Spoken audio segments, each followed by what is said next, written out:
Hello बच्चों, let's read this question. So this question says, explain the following. Why are the electron gain enthalpies of halogens so high? तो इस question में जो की concept है वो क्या है? Electron gain enthalpy. की कॉन्सेप्ट क्या है?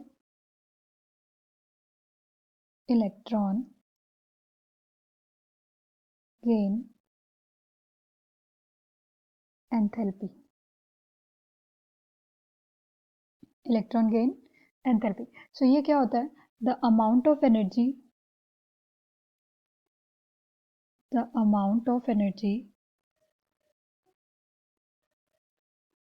released when an electron added to the last shell of atom.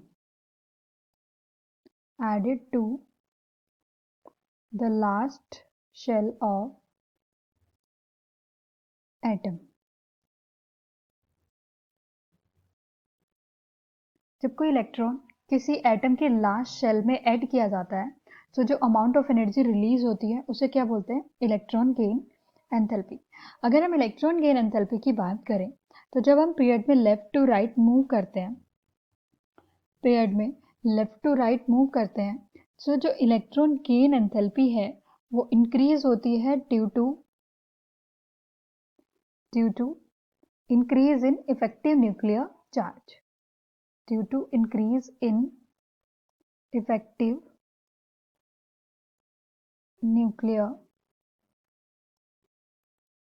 charge. जब हम ग्रुप में नीचे से ऊपर से नीचे की तरफ मूव करते हैं तो इलेक्ट्रॉन गेन एंथैल्पी डिक्रीज होती है.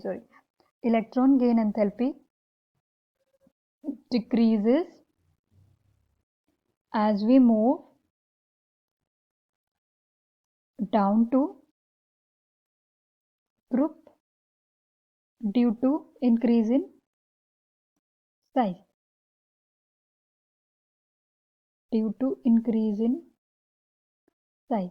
साइज इंक्रीज होता है इसलिए जो इलेक्ट्रॉन गेन एंथैल्पी है वो क्या होती है? डिक्रीज होती जाती है. तो हमसे पूछा है कि हेलोजेंस की इलेक्ट्रॉन गेन एंथैल्पी हाई क्यों है. पहले तो हम हेलोजेंस समझ लेते हैं. हेलोजेंस 17th ग्रुप के एलिमेंट्स हैं. 17th ग्रुप के एलिमेंट्स हैं. और कौन कौन से हेलोजेंस होते हैं? हेलोजेंस है हमारे पास fluorine, chlorine, bromine and iodine. अगर हम इनका इलेक्ट्रॉनिक कॉन्फ़िगरेशन देखें, जनरल इलेक्ट्रॉनिक कॉन्फ़िगरेशन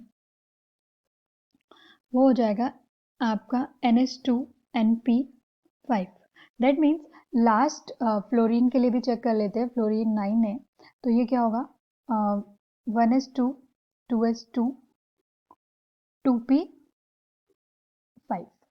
और इसके लिए जनरल इलेक्ट्रॉनिक कॉन्फ़िगरेशन, अब हम ये वाला इलेक्ट्रॉनिक कॉन्फ़िगरेशन करें डिफरेंट शेल में डिस्ट्रीब्यूशन तो हम देखते हैं कि एक इलेक्ट्रॉन की रिक्वायरमेंट है फ्लोरीन को.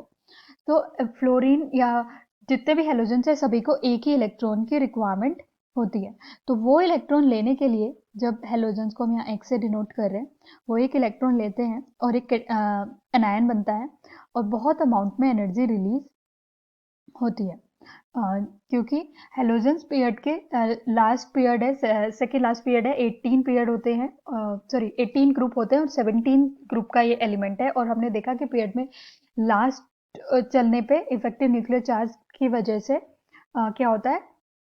इलेक्ट्रॉन गेन एंथैल्पी बढ़ती जाती है. तो इनका हाई इफेक्टिव न्यूक्लियर चार्ज होता है. हाई इफेक्टिव न्यूक्लियर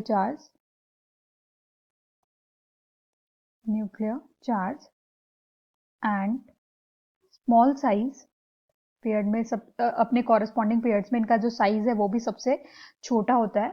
इनका जो इलेक्ट्रॉन गेन एंथैल्पी है वो हाईएस्ट होता है. So reason क्या है? High effective nuclear charge and small size in their corresponding pairs. Hope you understood it well. Best of luck.